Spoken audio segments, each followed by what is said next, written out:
संस्थापकाय च धर्मस्य सर्वधर्मस्वरूपिणे अवतारवरिष्ठाय रामकृष्णाय ते नमः। भज गोविन्दं भज गोविन्दं भज गोविन्दं भज गोविन्दं गोविन्दं भज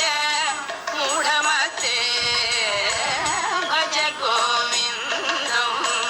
भज गोविन्दं गोविन्दं भज मूढमते सम्प्राप्ते सन्निहिते काले सम्प्राप्ते सन्निहिते काले नहि नहि रक्षति दुःखकरणे नहि नहि रक्षति दुःखकरणे भज गोविन्दं भज गोविन्दं गोविन्दं भज मूढमते मूढजगीहि धनागमतृष्णा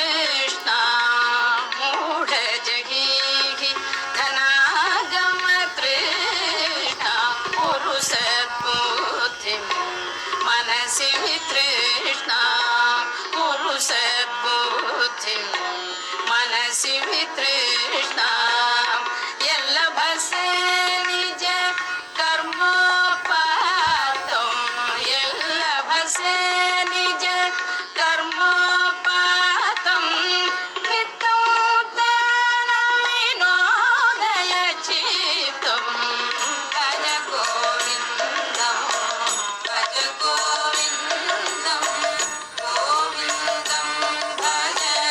मूढमते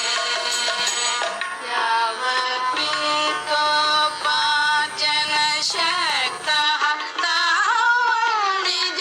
परिवारो रतः यावत्प्रीतोपार्जनशक्तः तावन्निज परिवारो रतः पश्चाज्जीवति जर्जरदेहे पश्चाज्जीवति